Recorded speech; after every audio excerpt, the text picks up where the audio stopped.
Kawan-kawan sekalian, kawan-kawan sahabat binaku yang dirahmati oleh Allah Subhanahu wa taala. Pada pertemuan kali ini kita akan membahas bab yang baru ya, bab yang baru dari kitab Adabu Hamalatil Quran, At-Tibyan fi Adabi Hamalatil Quran. Itu masih menjelaskan tentang adab-adab yang harus diemban, yang harus dilakukan, yang harus dikonsistenkan oleh orang yang mengemban Al-Quran. Bismillahirrahmanirrahim, kita langsung mulai saja. Al-Babu Rabi, bab yang keempat, fi adabi muallimil Quran wa muta'allimihi. Bab yang keempat ini adalah bab yang berkaitan tentang adab-adab muallimul Quran, orang yang mengajarkan Quran, wa muta'allimihi, dan juga orang yang belajar Quran.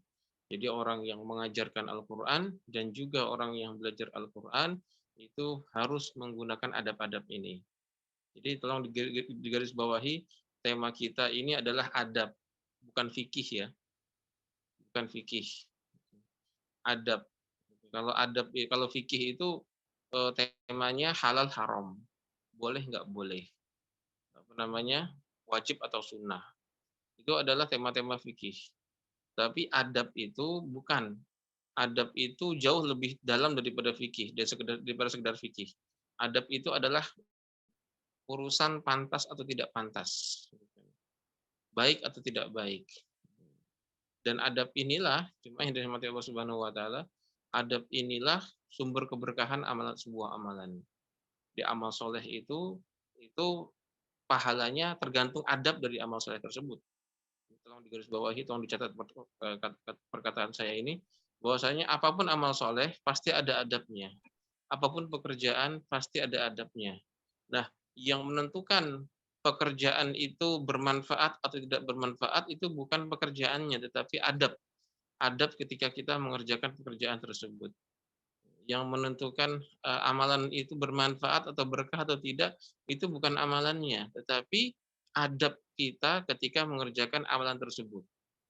Yang menentukan pahala, seberapa banyak pahala yang diperoleh oleh seseorang ketika beramal itu yang menentukan bukan amalannya, tetapi adab kita ketika beramal itu yang akan menentukan pahalanya. Saya beri contoh. Contohnya adalah sholat. Contohnya adalah sholat. Sholat nggak khusyuk. Sholat tidak khusyuk. Jadi pas lagi sholat itu dia mikir macam-macam, mikir duit, mikir dagangan, mikir masakan, mikir menu apa nanti. Pertanyaannya, sholat tanpa khusyuk, ini sholatnya sah apa enggak? Sah atau enggak? Sholat enggak pakai khusyuk, nah, itu sah atau tidak? Jawabannya sah. Jawabannya sah. Karena khusyuk itu bukan bagian dari syarat sahnya sholat. Karena yang namanya rukun-rukun sholat itu ada 14.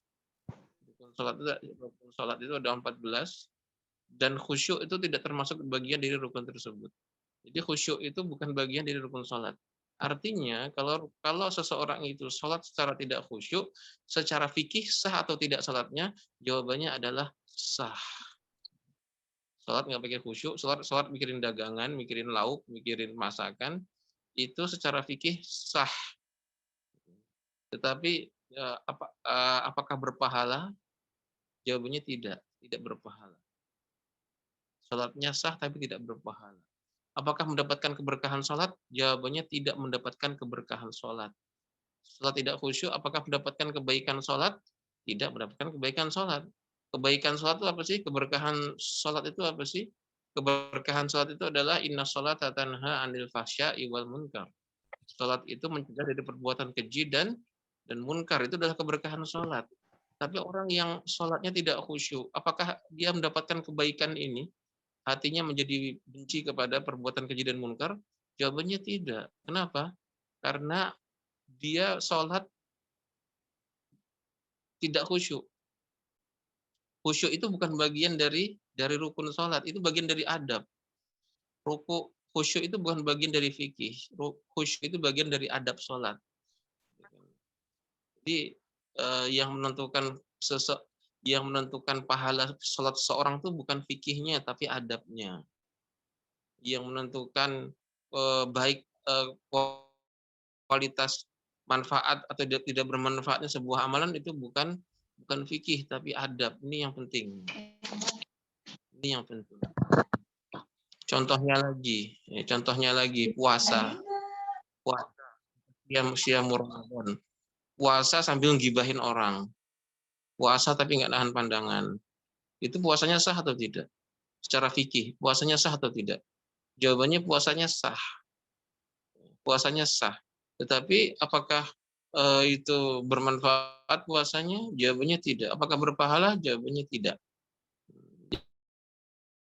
Jadi menahan pandangan, menahan lisan, itu bagian dari fikih, itu bagian dari adab-adab berpuasa. Jadi yang menentukan pahala amal soleh itu bukan fikih, bukan halal haram, bukan wajib atau sunnahnya, tetapi apa? Tetapi adabnya. Semakin seseorang itu mengamalkan sesuatu dengan penuh adab, semakin besar pahalanya, semakin baik, semakin berkah. Gitu. Jadi yang menentukan keberkahan amal soleh itu adalah adab. Yang menentukan keberkahan amal soleh itu adalah adab, dan contohnya banyak sekali. Contohnya banyak sekali. Kita berhaji, tapi kerjaannya selfie terus. Pergi umroh kerjanya selfie terus, jarang zikir. Itu umrohnya sah atau tidak? Jawabannya sah, karena banyak berzikir itu bukan bagian dari rukun haji atau rukun umroh. Nah, tetapi apakah umrohnya bermanfaat? Apakah berkah? Jawabannya ya berkurang berkahnya. Kenapa? Karena tidak khusyuknya. Jadi kurang berzikir. Banyak zikir itu adalah bagian dari adab, dan lain sebagainya. Misalnya apa namanya, nikah gitu kan, nikah pacaran, nikah tapi pacaran, nikahnya sah atau tidak? Jawabannya nikahnya sah. Nah, karena tidak berpacaran itu bukan bagian dari syarat sahnya nikah. Tapi apakah pernikahannya berkah? Jawabannya tidak. Kenapa? Apakah dia meninggalkan fikih? Tidak. Dia tidak meninggalkan fikih, tapi dia meninggalkan adab. Adab inilah yang akan mendatangkan kebaikan. Adab inilah yang akan mendatangkan pahala. Adab inilah yang akan mendatangkan keberkahan. Jadi kalau kita beramal modal fikih tanpa adab, naudzubillah, itu amalannya sah.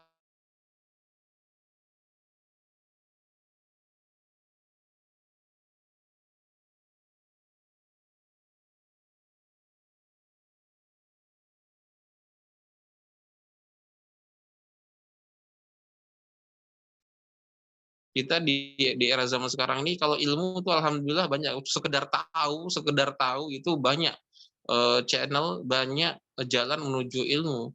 Jadi orang zaman akhir zaman ini nggak kekurangan ilmu, insya Allah. Tadi kekurangan apa? Kekurangan adab, kekurangan akhlak. Makanya amal-amal besar jadi nggak berkah. Kenapa? Karena nggak ada adabnya. Oke, termasuk ini juga sekarang kita sedang apa? Sedang menghadapi amal soleh yang agung, yaitu apa? Yaitu membaca Al-Quran dan belajar Al-Quran. Belajar Al-Quran dan juga mengajarkan Al-Quran. Ini amal soleh yang agung. Amal soleh yang agung.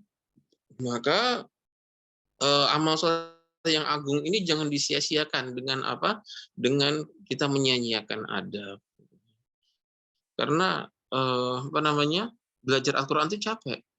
Capek nggak tuh belajar Al-Quran? Capek. Belajar Al-Quran capek. Menghafal Al-Quran itu capek. Maka capek itu orang pintar tuh capeknya cukup satu kali. Capeknya cukup satu kali. Setelah itu nggak capek lagi. Itu orang pintar. Jadilah kita orang pintar dengan capek itu cukup satu kali, dengan cara apa? Dengan cara belajar Al-Quran dengan penuh adab. Karena kalau kita belajar Al-Quran nggak pakai adab, itu capeknya dua kali nanti. Pertama capek kita belajar Al-Quran, yang kedua capek kita naudzubillah, capek orang tuh disiksa di neraka, naudzubillah. Misalnya belajar Quran nggak ikhlas, sudah dia belajar Quran capek, nanti hari kiamat nanti nggak dapat pahala. Naudzubillah ta'ala min dzalika. Maka ini penting, kawan jemaah yang dirahmati Allah Subhanahu wa taala, ini penting kita untuk menjaga adab kita dan ketika belajar Al-Qur'an dan juga mengajarkan Al-Qur'an. Ya, bismillahirrahmanirrahim, kita mulai.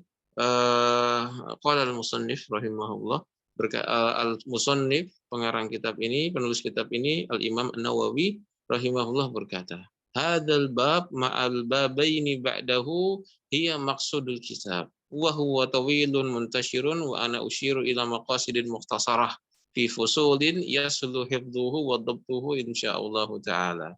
Kata Imam Nawawi, bab yang keempat sekarang ini ditambah dengan 2 bab setelahnya. Jadi itu nanti ada bab keempat, bab kelima, bab keenam. Ini bab 4, 5, 6 ini kata Imam Nawawi, ini adalah inti dari kitab ini. Ini adalah apa ya, kalau bahasa kita sekarang itu adalah core of the core-nya. Inti dari inti kitab ini. Wa huwa tawil. Jadi itu memang pembahasannya panjang. Dan Imam Nawawi itu di bab ini itu berusaha untuk meringkas poin-poin penting dalam beberapa pasal yang semoga dengan diringkas itu gampang dihafal dan gampang diingat-ingat. Jadi kita sekarang adalah masuk ke inti dari kitab Adabi Hamalatil Al-Quran. Bismillahirrahmanirrahim. Pasal pertama. Awwalu ma yanbaghi lil muqri'i wal qari an yaqsida bidzalika ridallahi ta'ala. Qala Allah ta'ala wa ma umiru illa liya'budullaha mukhlishina lahud-din hunafa'a wa yuqimus salata wa yutuz zakata wa dzalika dinul qayyimah. Al-Imam Nawawi mengatakan bahwasanya hal yang pertama yang harus dilakukan bagi seseorang yang belajar atau mengajarkan Al-Quran. Jadi di sini mukri itu artinya adalah orang yang mengajarkan Al-Quran. Al-Qari itu adalah orang yang membaca atau belajar Al-Quran. Ini hal yang pertama, poin pertama yang harus dilakukan oleh seseorang yang belajar atau mengajarkan Al-Quran adalah apa? Adalah memperbaiki niyah, iqamatun niyah, memperbaiki niat dari amalan tersebut. Karena tidak ada faedahnya seseorang capek beramal tapi tidak benar niatnya. Beramal tapi niatnya rusak, nah itu nggak ada manfaatnya. Allah Ta'ala berfirman dalam surat Al-Bayyinah, wa ma umiru illa liya'budullaha, dan tidaklah mereka itu diperintahkan kecuali untuk menyembah Allah, untuk beribadah kepada Allah Ta'ala. Mukhlishina lahuddina, dengan mengikhlaskan agama ini kepada Allah Subhanahu wa taala. Artinya amalan-amalan itu harus diikhlaskan, dimurnikan hanya untuk Allah Ta'ala semata. Hunafa wa yuqimus salata wa yu'tuz zakah. Wa dzalika dinul qayyimah. Jadi dalam ayat ini terdapat perintah bagi kita untuk memurnikan ibadah hanya kepada Allah Ta'ala, termasuk membaca Al-Quran dan belajar Al-Quran itu bagian dari ibadah. Maka ibadah yang diterima oleh Allah Ta'ala adalah ibadah yang hanya untuk Allah Subhanahu wa Ta'ala. Adapun kalau ada niat-niat selain niatnya kepada Allah Subhanahu wa Ta'ala, itu nanti akan merusak apa? Merusak amalan dan tidak akan diterima oleh Allah Subhanahu wa Ta'ala. Ya. Wa fi sahihain, dan juga dalam sahihain, Sahih Bukhari dan Muslim, an Rasulillah sallallahu alaihi wasallam, bahwasanya Rasulullah SAW bersabda, innamal a'malu binniyat wa innamal likulli imri'in ma nawa. Sesungguhnya semua amalan itu tergantung niatnya. Jadi baik buruknya amal tergantung dari niatnya. Kalau niatnya itu benar, maka amalannya benar. Niatnya salah, amalannya salah. Apapun itu. Termasuk juga belajar Al-Quran. Apa yang dia niatkan, itulah yang dia dapat. Apa yang dia niatkan, itulah yang dia dapat. Nabi SAW bersabda, wa innamal likulli imri'in ma nawa. Maka bagi setiap manusia itu apa yang dia niatkan. Kalau dia niatkan dengan dengan amal soleh ini adalah kebaikan, maka dia dapatkan kebaikan. Tetapi kalau dia niatkan dengan amal soleh ini keburukan, maka dia dapat keburukan. Karena terkadang amal soleh itu terkadang diperalat oleh sebagian manusia untuk mendapatkan mencapai hal-hal yang buruk. Kadang-kadang amal soleh itu diperalat oleh manusia. Manusia menggunakan amal soleh sebagai alat untuk mendapatkan hal-hal yang tidak diridhoi oleh Allah Subhanahu wa taala. Jadi amal soleh ini pedang bermata dua. Ya, terkadang dia tuh benar-benar menyampaikan seseorang kepada Allah, tapi kalau digunakan dengan cara yang salah itu dia malah dia menjadi apa? Menjadi bumerang, menghancurkan orang yang mengamalkannya. Naudzubillahi taala min dzalik. Oke. Warawaina an Ibnu Abbas radhiyallahu anhuma, dan kami meriwayatkan sebuah hadis dari Ibnu Abbas radhiyallahu anhuma qala, bahwasanya Ibnu Abbas itu berkata, innama yahfadhu rajulu ala qadri niyatihi wa an ghairihi innama yu'tan nasu ala qadri niyatihim. Ibnu Abbas berkata bahwasanya seseorang itu menghafal ilmu itu sesuai dengan kadar niatnya. Jadi seseorang itu menghafalkan ilmu sesuai dengan kadar niatnya. Dan dalam riwayat yang lain disebutkan innama yu'tan nas ala qadri niyatihim. Manusia itu diberikan ilmu sesuai dengan kadar dari niat-niat yang mereka niatkan gitu. Jadi ini jemaah dari Allah Subhanahu wa taala, Al-Imam Ibnu Abbas mengisyaratkan kepada kita tentang pentingnya niat. Bahwasanya niat itu akan menentukan kuantitas dan kualitas ilmu seseorang. Jadi faktor terbesar seseorang itu mendapatkan ilmu yang bermanfaat adalah niat, bukan kecerdasan, bukan kepintaran. Sekali lagi, faktor terbesar seseorang itu mendapatkan ilmu agama yang bermanfaat itu bukan kecerdasan, tetapi apa? Tetapi niat yang tulus. Jadi beda antara ilmu agama dengan ilmu umum. Beda antara ilmu agama dengan ilmu yang lainnya, ilmu fisika, kimia, matematika dan sebagainya, ilmu komputer dan sebagainya. Kalau ilmu dunia itu, modal utama seseorang mendapatkan ilmu dunia adalah apa? Adalah kepintaran. Siapa yang pinter, dia yang dapat ilmu. Itu kalau ilmu dunia. Makanya kalau orang yang IQ-nya di bawah, orang yang IQ-nya itu nggak nyampe, yang IQ-nya rendah, berkompetisi dalam ilmu dunia ya kalah dia. Kenapa? Karena modal utama seseorang untuk bisa menang dalam ilmu dunia itu adalah apa? Adalah kepintaran, kecerdasan. Itu ilmu dunia. Karena memang apa? Karena memang inti dari ilmu dunia itu adalah untuk mencari dunia, mencari duit. Jadi siapa yang kuat dia yang menang, siapa yang pintar dia yang menang. Nah, tapi ilmu agama beda. Ilmu agama beda.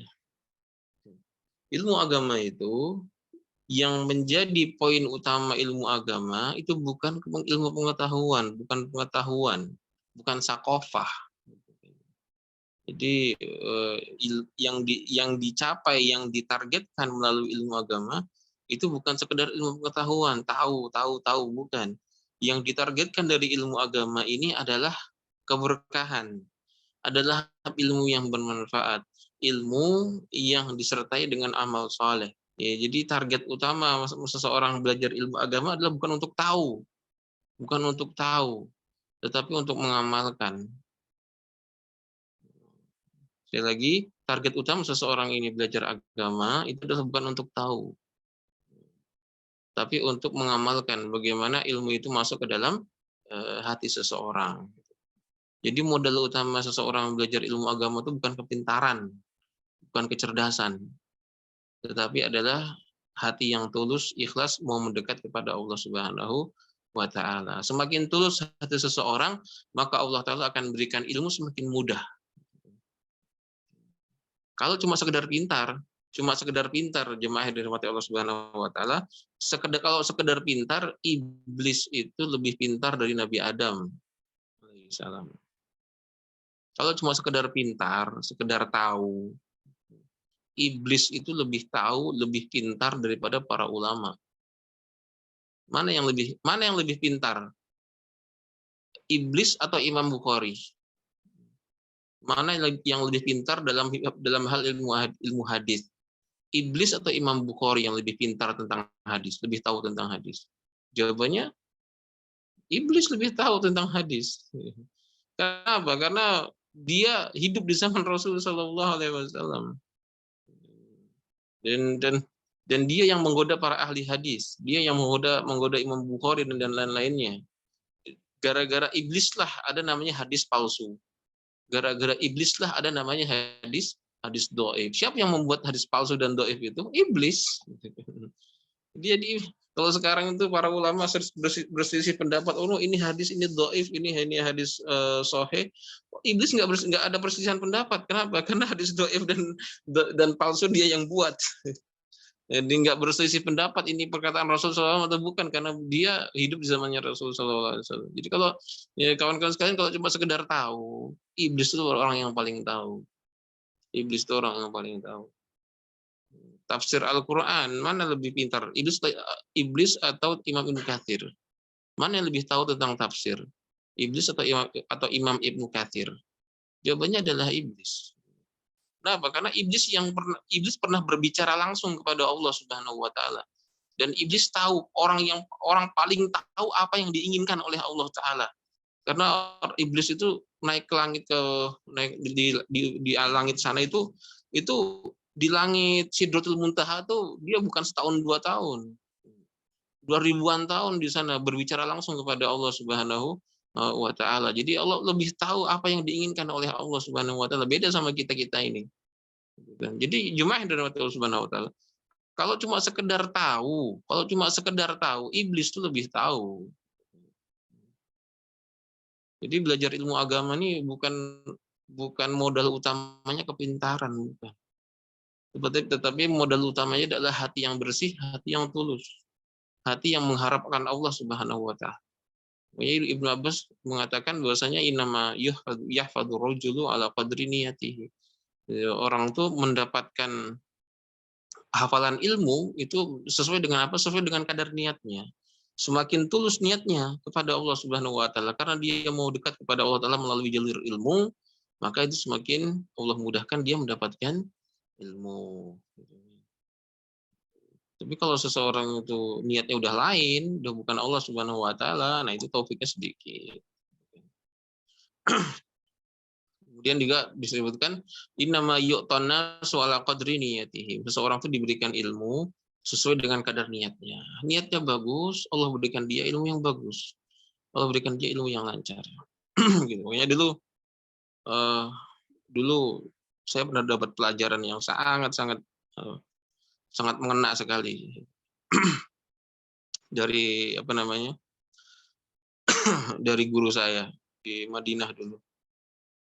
Dulu saya itu ikut program namanya Tahfidz Shahihain gitu. Tahfidz Shahihain itu adalah program untuk menghafalkan kitab Sahih Bukhari dan Sahih Muslim. Itu syarat masuk untuk ikut program itu adalah dia harus hafal Quran 30 juz. Dan ya alhamdulillah saya waktu itu daftar dan lulus, alhamdulillah lulus program Tahfidz Shahihain. Cuma ketika saya ikut program Tahfidz Shahihain itu ada hal yang aneh gitu. Saya biasanya ngafal itu gampang sekali, kok ini ngafal tuh nggak susah sekali ngafalnya. Dan Shahihain itu Sahih Bukhari dan Muslim itu kan hadisnya panjang-panjang. Bukan 3-5 baris. Hadisnya itu ada yang sampai 2 halaman penuh itu hadis semuanya. Sangat panjang sekali. Ya saya juga di situ ada kesulitan beradaptasi dengan hafalan ini. Kok biasanya saya nggak gampang hafal, kok sekarang susah hafal tuh kenapa? Akhirnya ketika saya setoran hafalan hadis itu terbata-bata sampai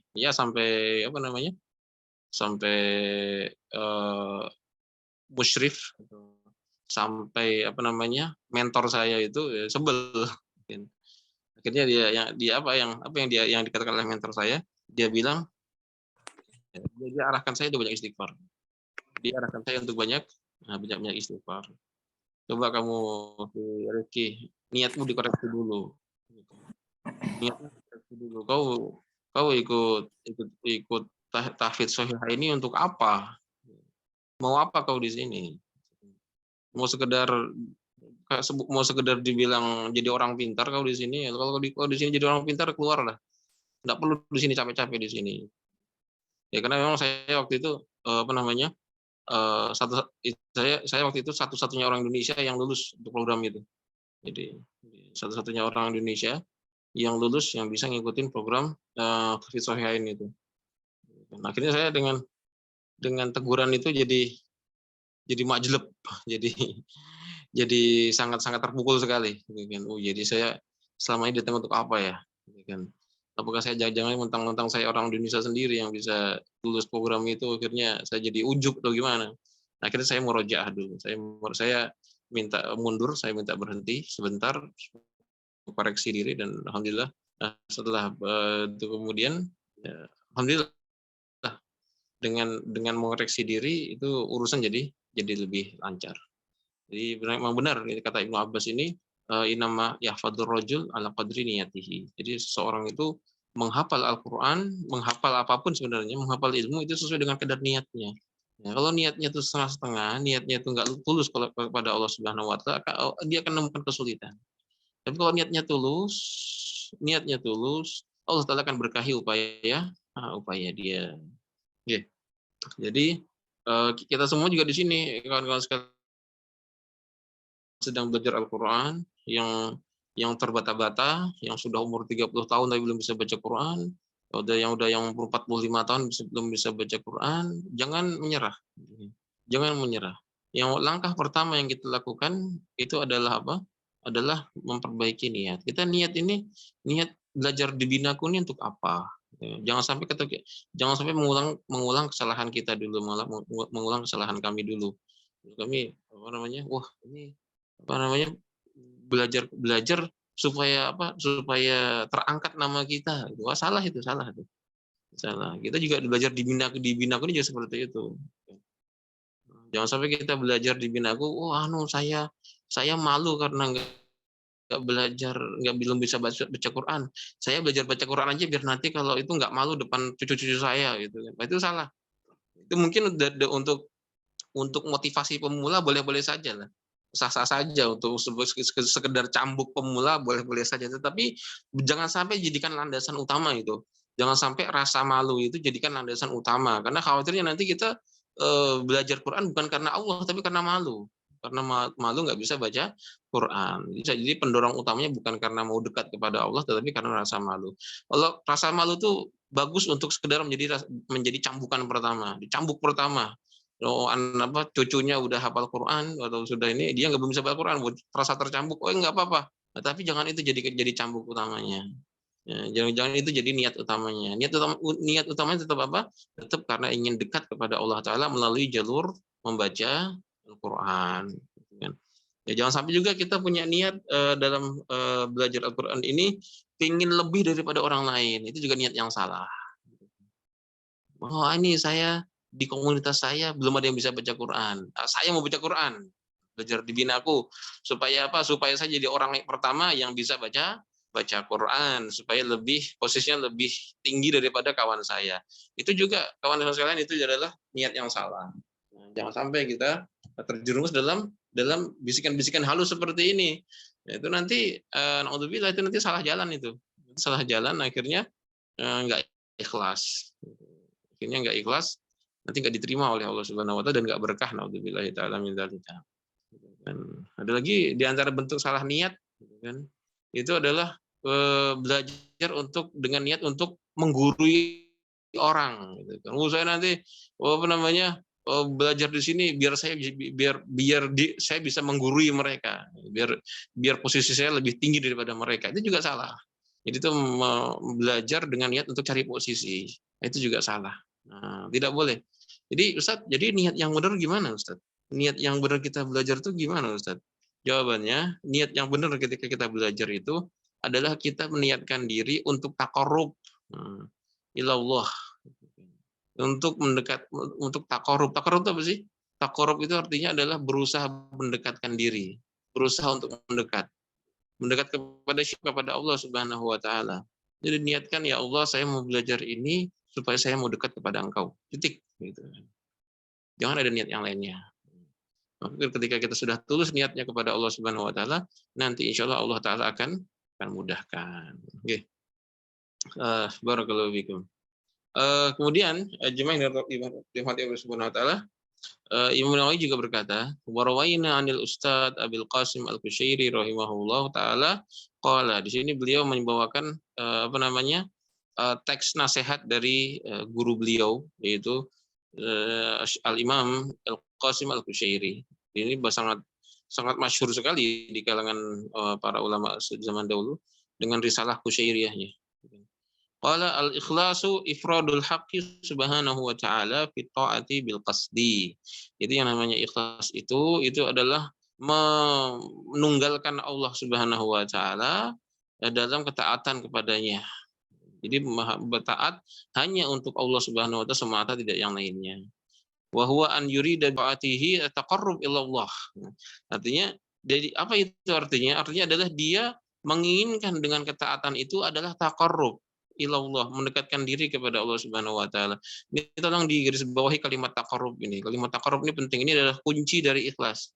Ya, kuncinya itu ada dalam kalimat taqarrub. Taqarrub itu apa sih? Taqarrub itu dari kata qaruba yaqrabu, taqarraba yataqarrabu.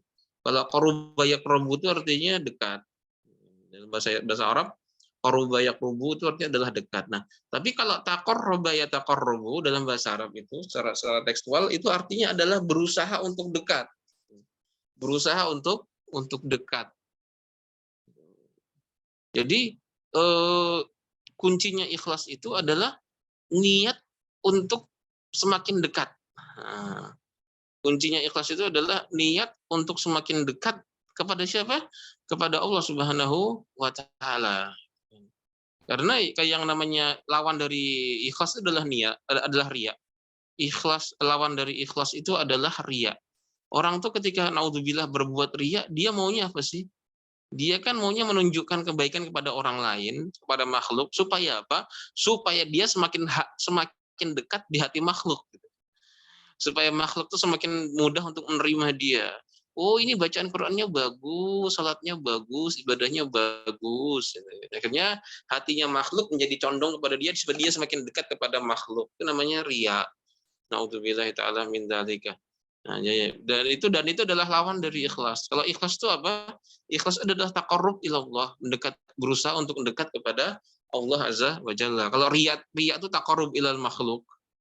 Yang namanya riya itu adalah berusaha untuk mendekatkan diri kepada makhluk.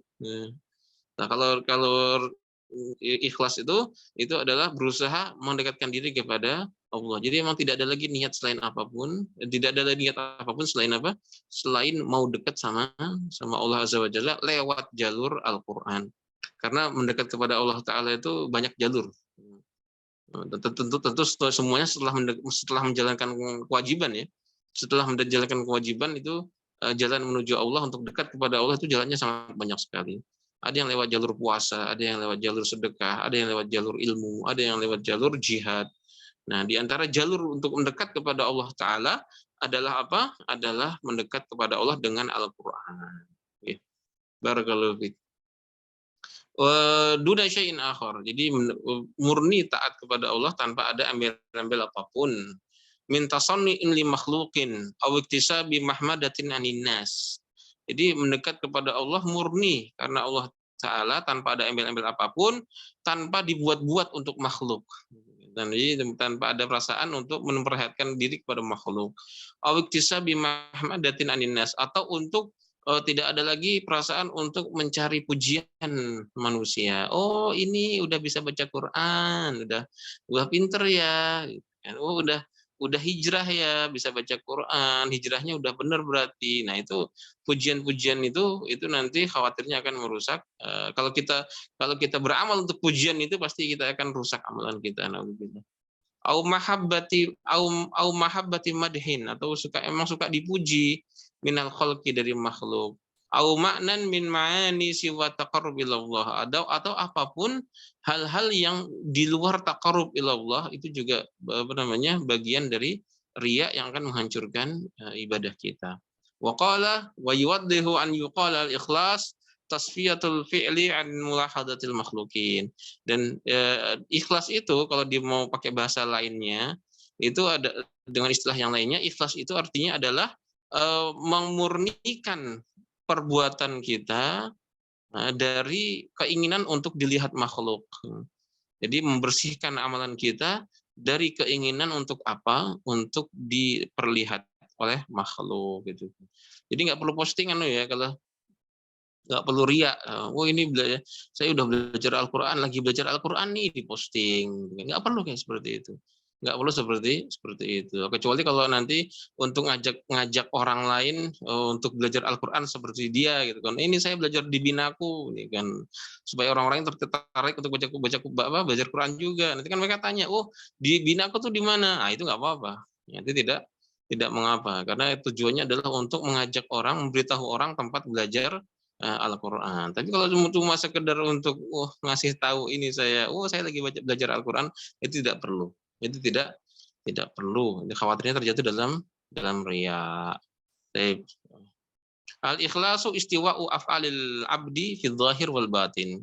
Al-Imam Hudzaifah al-Mar'ishi itu mengatakan bahwasanya ikhlas itu adalah istiwa'u af'alil abdi fi dzahir wal batin. Sama itu adalah samanya kondisi perbuatan orang manusia ketika dia sendiri ataupun ketika dia di hadapan manusia, di hadapan orang lain. Jadi kalau kita mau ciri-ciri kalau kita mau tahu itu kita tuh amalan kita sudah ikhlas atau belum, coba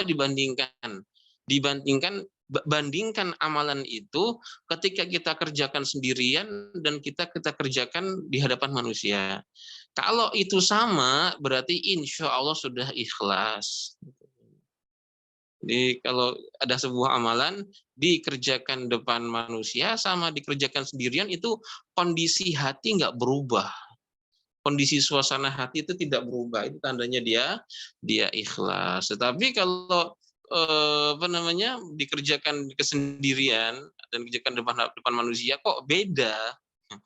Kalau di depan manusia lebih rajin, kalau di depan manusia itu suaranya tuh lebih dimerdukan. Kalau lagi baca sendiri, lagi baca Quran sendiri, suaranya biasa. Kan.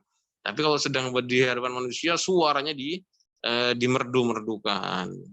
Ya, kalau sedang sholat sendiri, bacanya sedang sholat sunnah sendiri, bacanya kulhu, nggak lewat, kan kulhu dibolak-balik. Tapi kalau sedang di hadapan manusia, bacanya yang jus-jus bagian-bagian tengah itu yang orang-orang pada nggak hafal, kan. Nanti khawatirnya ini terjatuh dalam riya.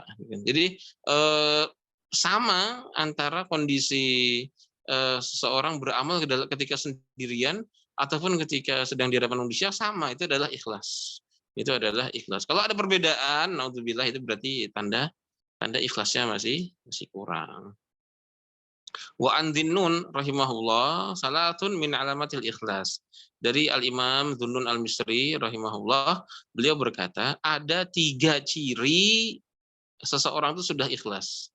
Ada 3 tanda seseorang itu ikhlas dalam perbuatannya. Yang pertama apa? Yang pertama adalah istiwa'ul madhi wa dzammi minal amah. Wan usanian nisyanu ru'yatil amal wa fil a'mal wa rabi'an iktida'u sawabil a'mal fil akhirah. Jadi ada tiga ciri. Tiga ciri seseorang itu ikhlas atau belum. Ciri yang pertama kata Al-Imam Dhunnun Al-Misri itu adalah apa tadi? Istiwa'ul madhi wa dzammi minal amah. Jadi perasaan sama, kondisi perasaan yang sama ketika dipuji atau dicela oleh orang-orang awam, oleh khalayak ramai. Jadi dicela atau dipuji bagi dia sama saja. Dia sedang baca Quran, dia sedang belajar Al-Quran. Dipuji sama manusia, pinter, soleha, hijrahnya sudah benar, ini hijrahnya itu kan, seneng, berbunga-bunga gitu kan. Tapi kalau dicaci maki, ini dasar alim, dasar mana itu orang zaman sekarang bilangnya apa, mabok agama, dasar ini munafik gitu kan, dasar macam-macam lah itu kan. Akhirnya karena dia dicaci maki, kondisi dia sedih, akhirnya dia nggak mau baca Quran, nggak mau belajar Quran lagi. Kenapa? Takut dibilang sok suci, sok alim, atau dibilang munafik. Gitu. Jadi dia dia ketika dipuji dia itu semangat, ketika dicaci maki dia malah mutung, dia malah apa namanya? Dia malah berhenti. Ini yang seperti ini tandanya ikhlasnya belum ada. Tandanya tidak ikhlas. Dia orang jadi masih terpengaruh dengan komentar-komentar orang-orang awam. Khalayak ramai. Tolong digarisbawahi kalimat awam ya, kalimat orang-orang awam. Ketika berubah kondisi ketika dipuji atau dicaci maki sama orang awam. Kenapa orang awam? Karena orang awam itu ya orang awam itu suaranya sebenarnya tidak dianggap. Nah, beda kalau yang mengkritik adalah ulama, beda lagi cerita. Kalau kita berbuat sesuatu terus kok dikritik sama seorang ulama, itu berarti kita ada perbuatan kita yang salah. Ada perbuatan kita yang kurang benar. Nah, kritikan dari seorang ulama terus harus didengarkan sebagai bahan koreksian bagi amalan kita. Tapi kalau orang awam sudah orang awam itu sudah nggak usah dipikirin. Itu la ibrotalaha, itu udah nggak dianggap omongan orang awam itu. Nah, seseorang ketika dia beramal tapi masih terpengaruh sama pujiannya orang awam atau celaannya orang awam, kalau dipuji sama orang awam dia berbunga-bunga, tapi kalau dicaci maki dia berhenti nggak beramal lagi, tandanya amalnya kurang ikhlas. Jadi itu tandanya dia itu beramal masih mau mencari pujian manusia.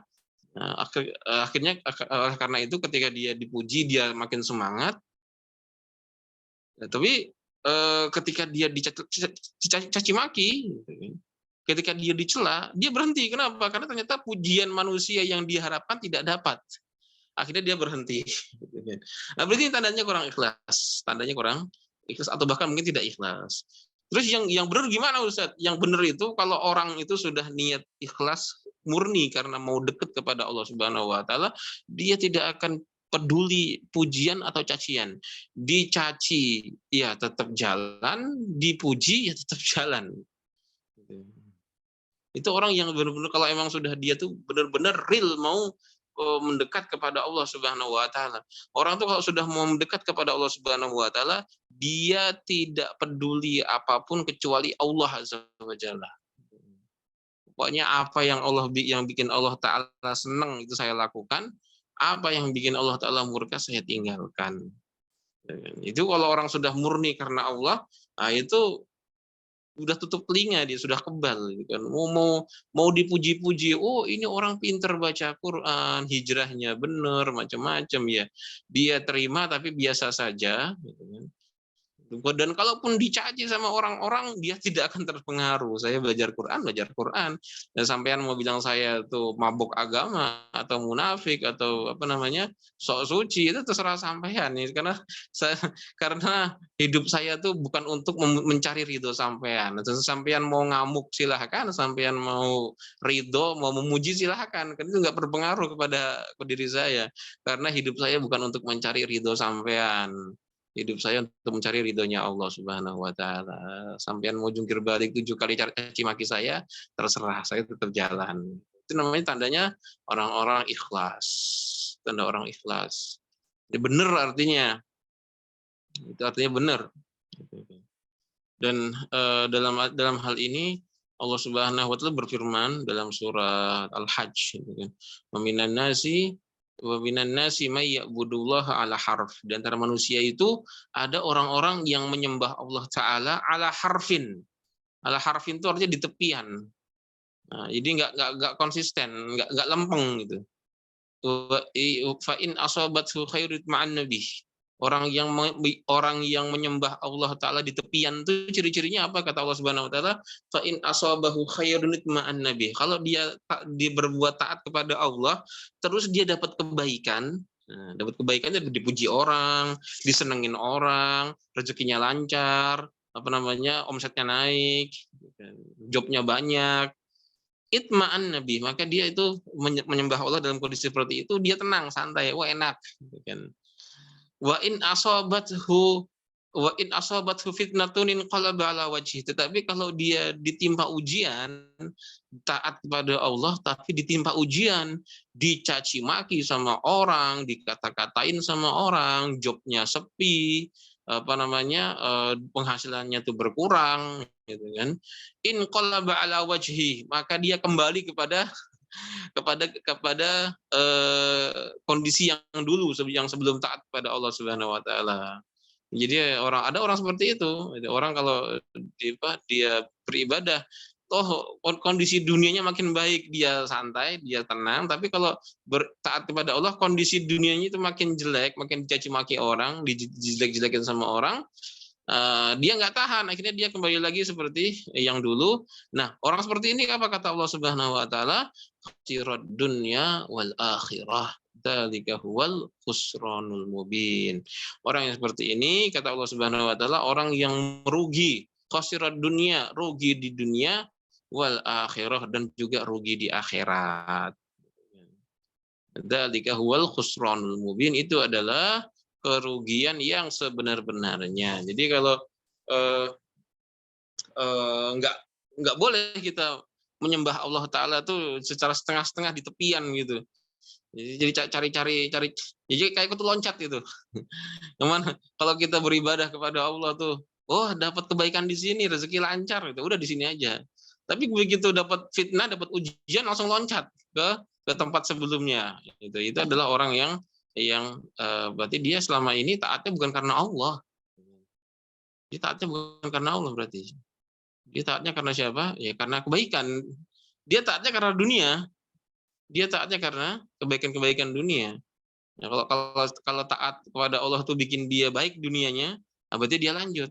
Tapi kalau taat kepada Allah dibikin dia nggak baik dunianya, dia nggak lanjut. Jadi selama ini dia taat kepada Allah tuh bukan karena ikhlas, bukan karena mau dekat kepada Allah, tapi mau dekat sama dunia. Dia menjadikan memperalat ketaatan kepada Allah sebagai jalan untuk mendapatkan kebaikan dunia. Nauzubillahi ta'ala min dzalika. Orang kata seperti ini, kata Allah Subhanahu wa taala, khasirad dunya wal akhirah. Baik, yang kedua kata Dhinnun al-Misri, bahwasanya ciri ikhlas adalah nisyanu ru'yatil amal. Melupakan pandangan kita terhadap amal soleh. Jadi kita melupakan amal soleh kita. Kita mengerjakan, kemudian lupakan. Kerjakan, kemudian lupakan. Seolah-olah tidak pernah mengamalkan. Nah, itu tanda dia ikhlas amalnya. Jadi ciri orang ikhlas itu dia mudah untuk melupakan amal soleh. Sekali lagi, ciri orang ikhlas itu dia mudah untuk melupakan amal soleh. Dia kerjakan amal soleh, kemudian dia lupakan. Gitu kan. Nggak diinget-inget. Tanda ikhlas itu. Bantu orang, kemudian sudah dilupakan. Tahu dia nanti lupa itu. Katanya kalau dia pernah bantu orang 100 juta misalnya, dia lupakan.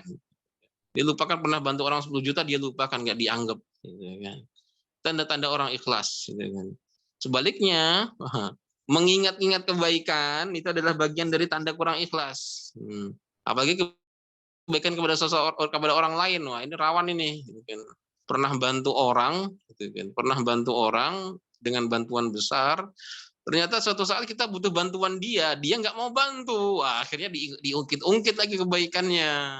Dulu saya pernah bantu dia, sekarang dia nggak mau bantu saya. Tandanya itu amalan kurang ikhlas. Tandanya amalan itu kurang ikhlas. Naudzubillahi ta'ala min dzalika. Jadi hati-hati nih, hati-hati. Jadi perkara apa?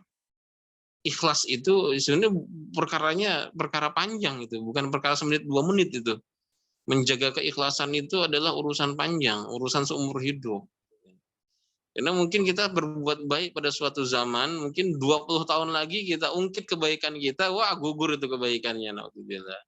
Kita pernah nolongin orang 20 tahun yang lalu, kemudian 20 tahun kemudian kita butuh pertolongan orang tersebut, kemudian dia nggak mau, malah kita ungkit-ungkit lagi pemberian kita 20 tahun yang lalu. Itu pahala 20 tahun yang lalu gugur itu. Ya kan? Naudzubillahi ta'ala min dzalik. Hati-hati. Hati-hati. Jadi ciri orang ikhlas itu adalah kerjakan kemudian lupakan. Kerjakan kebaikan sebanyak-banyaknya, kemudian lupakan kebaikan tersebut seolah-olah kita tidak pernah melakukan kebaikan tersebut. Khatam 30 kali di bulan Ramadan. Kerjakan, kejar itu khatam 30 kali di bulan Ramadan. Setelah bulan Ramadan lupakan. Nah, lupakan amalan tersebut. Jangan diungkit-ungkit lagi. Biar nanti jadi surprise di hari kiamat saja. Tapi jangan dihitung-hitung sekarang. Nah, anggap saja kita tidak pernah khatam di bulan Ramadan, sehingga nanti ketika ketemu bulan Ramadan lagi kita masih semangat untuk khatam Quran. Gitu. Jadi seperti itu. Jadi ciri-ciri beramal soleh, ciri ikhlas yang kedua adalah mudah untuk melupakan amal soleh. Yang ketiga adalah ciri ikhlas dalam beramal, iktida'u thawabil a'mal fil akhirah. Jadi cirinya adalah dia beramal untuk mengharapkan pahala di akhirat, bukan di dunia, karena amal soleh itu, jemaah yang dirahmati Allah Subhanahu Wa Taala, amal soleh itu pahalanya ada dua, ada pahala di dunia, ada pahala di akhirat. Ya, amal soleh seseorang itu ketika dia berbuat amal soleh, dia akan membawa dua kebaikan. Kebaikan pertama adalah kebaikan di dunia, kebaikan yang kedua adalah kebaikan di akhirat. Nah, tanda seseorang itu ikhlas adalah ketika dia beramal yang dia harapkan adalah kebaikan akhirat, bukan kebaikan dunia. Jadi karena seseorang itu ketika dia beramal kemudian yang dia inginkan adalah akhirat, itu dunia ngikut. Ketika seseorang itu beramal untuk akhirat, untuk kebaikan akhirat, itu kebaikan dunia akan ikut sama dia. Tapi kalau seseorang itu beramal soleh untuk kebaikan dunia, itu kebaikan akhirat nggak ngikut. Alhamdulillah. Contohnya apa? Contohnya adalah sedekah. Nah, sedekah biar kaya. Nah, itu adalah kaya itu kan kebaikan dunia. Padahal nih ya, kalau orang sedekah tanpa diniatkan untuk jadi orang kaya, itu dia kan tetap kaya kok. Ketika kita sedekah tanpa kita niatkan supaya rezeki bertambah, supaya omsetnya lancar, supaya bisnisnya lancar, itu sedekah tanpa diniatkan untuk bisnis lancar, itu akan lancar sendiri. Itu kan lancar sendiri. Jadi kalau kita sedekah itu ya niatnya untuk cari akhirat lah. Ini bekal saya buat pergi akhirat ya Allah, gitu kan. Itu nanti kebaikan dunia akan ngikut sendiri, gitu kan. Bisnis akan lancar sendiri.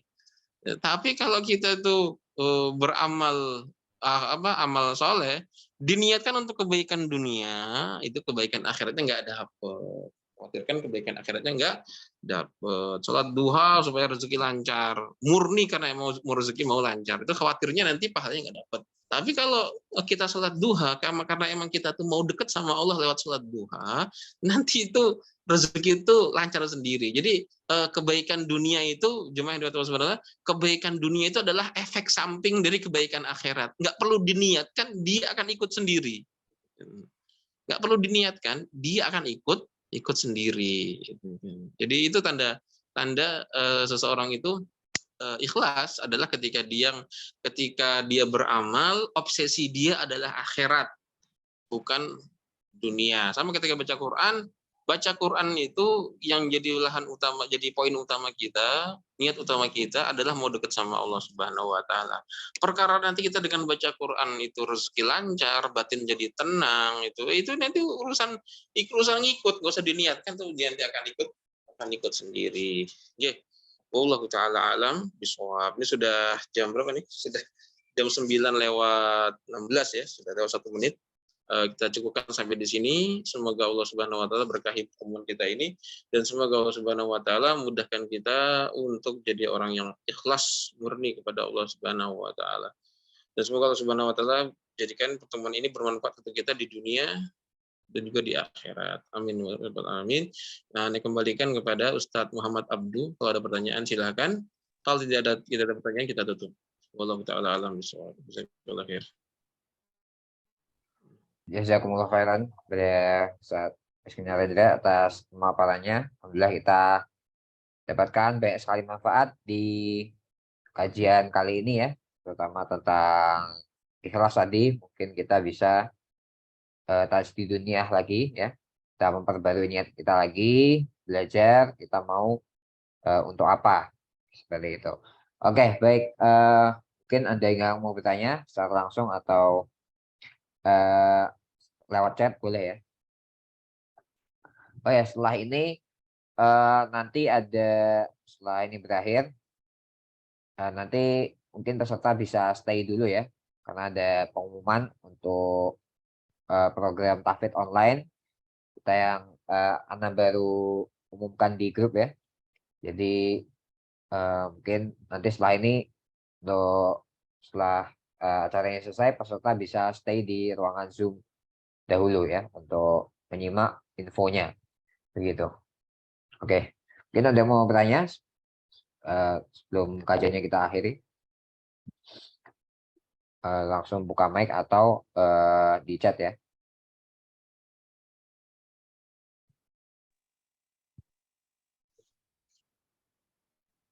Oke, baik, ada pertanyaan di chat.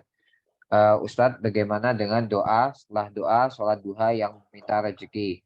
Apakah ini bukan secara tidak langsung meniatkan untuk rezeki? Ya, baik. Bismillahirrahmanirrahim. Ustaz, itu doa meminta doa minta rezeki, itu setelah sholat duha gimana Ustaz? Jawabannya pertama, itu doa itu bukan dari Nabi Shallallahu Alaihi Wasallam. Doa yang berbunyi Allahumma inna duhauka wal bahauka wal jamala jamaluka, sampai terakhir itu kan. Pertama itu doa bukan dari Nabi Shallallahu Alaihi Wasallam. Bukan dari doa dari Nabi Shallallahu Alaihi Wasallam, itu doa dari kitab apa gitu, saya juga lupa namanya. Yang jelas itu adalah doa yang disusun oleh seorang ulama. Tapi itu tidak ada riwayatnya dari Nabi Shallallahu Alaihi Wasallam. Terus Ustaz, boleh nggak berdoa untuk seperti itu? Jawabannya boleh. Jawabannya boleh. Karena beda antara sholat dengan doa ya. Kalau sholat itu untuk Allah Subhanahu Wa Taala. Kalau doa itu permintaan kita kepada Allah Subhanahu Wa Taala. Jadi boleh kita sholat dengan tujuan sebagai sholat ini sebagai tawasul kita untuk agar doa kita itu diijabah. Jadi kita sholat. Nah, sholatnya ini, niat dari sholat ini itu adalah sebagai tawasul. Tawasul itu apa? Tawasul itu adalah sebagai perantara agar doa kita diijabah. Itu nggak apa-apa. Itu tidak mengapa.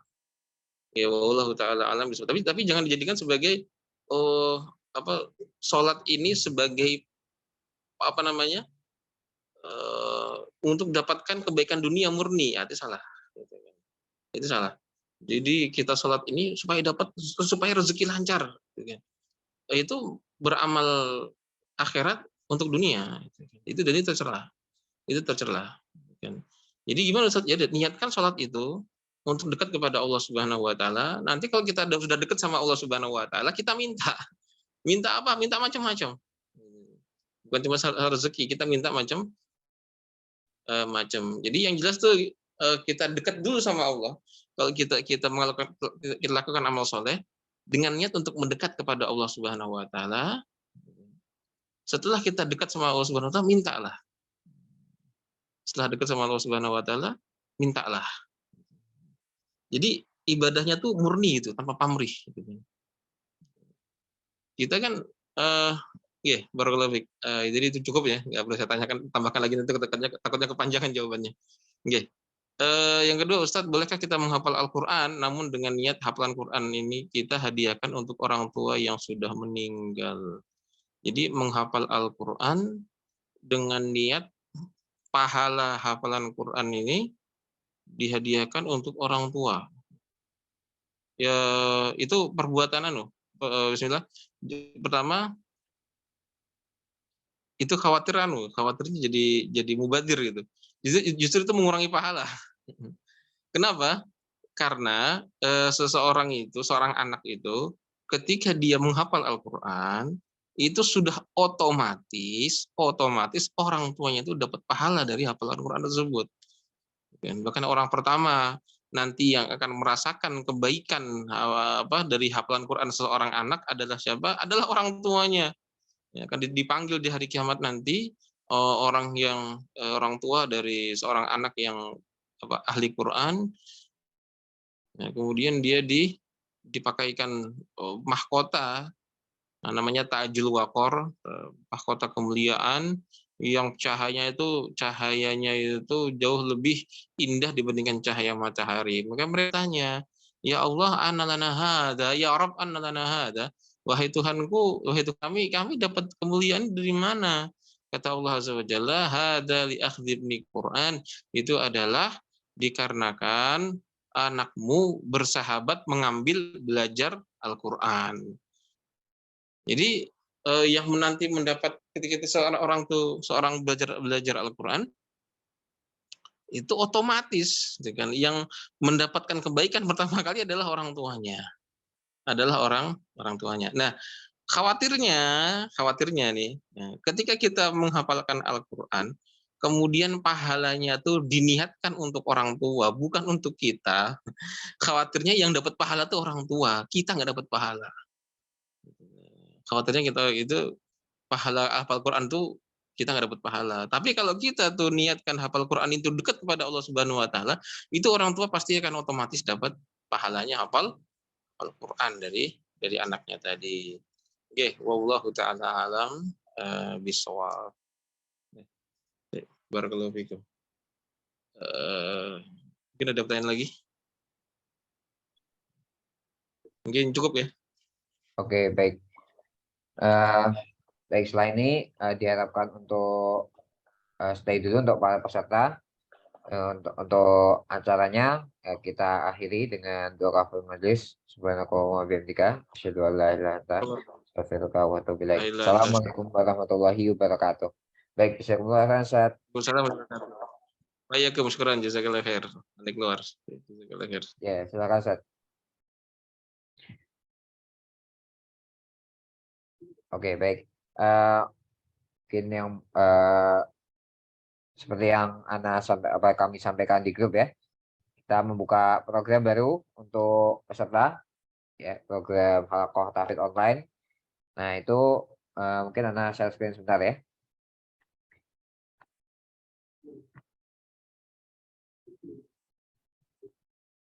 Oke,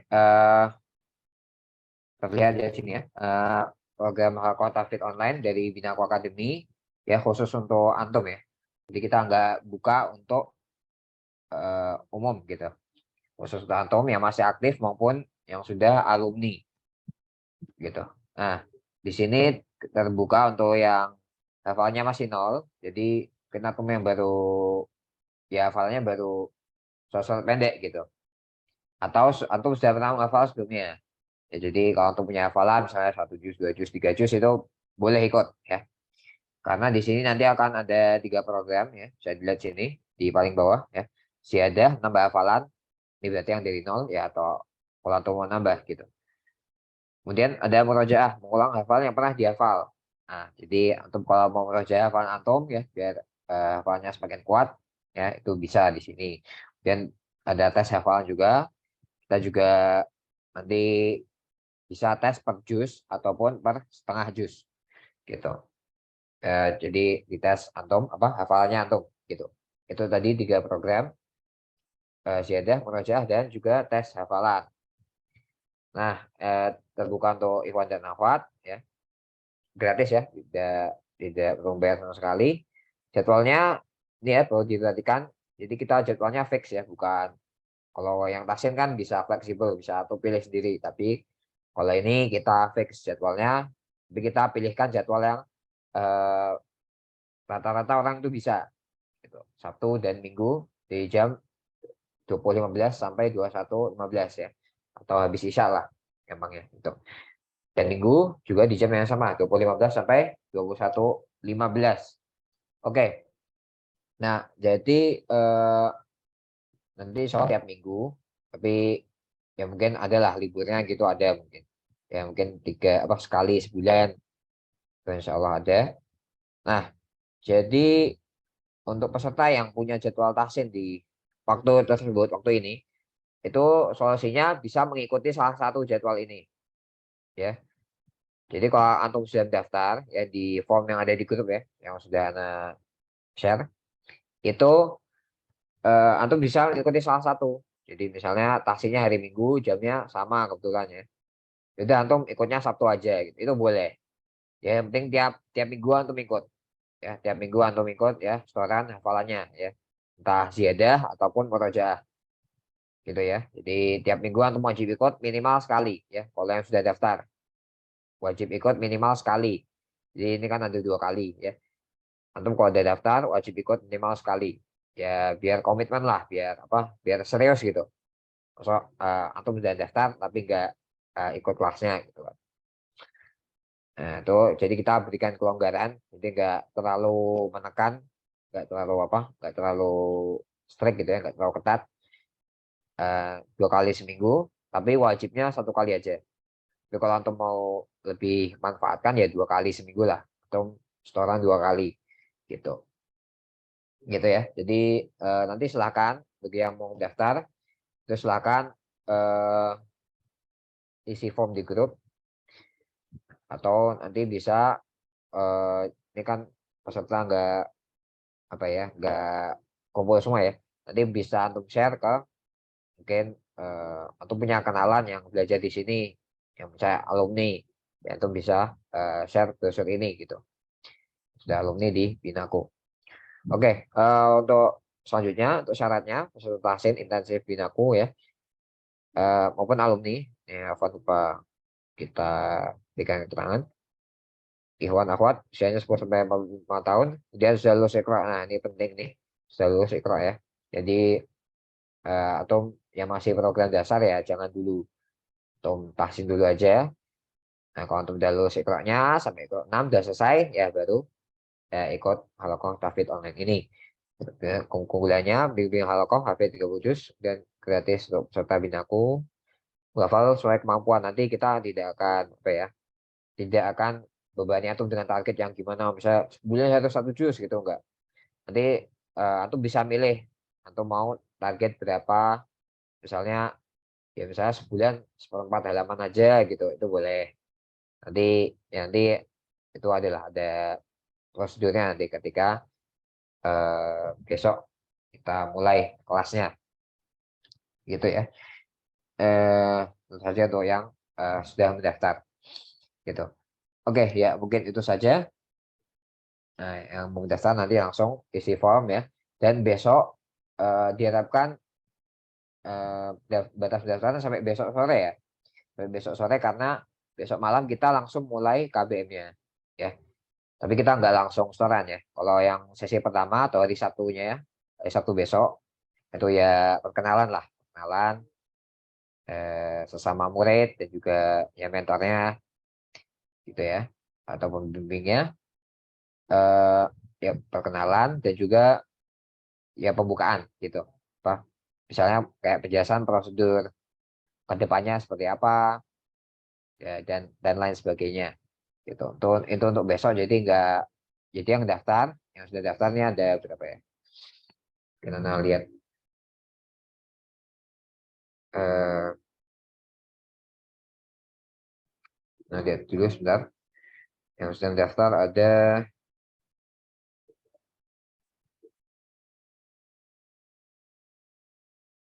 ya ada 11 orang ya, sudah ada 11 peserta Binaku yang sudah daftar.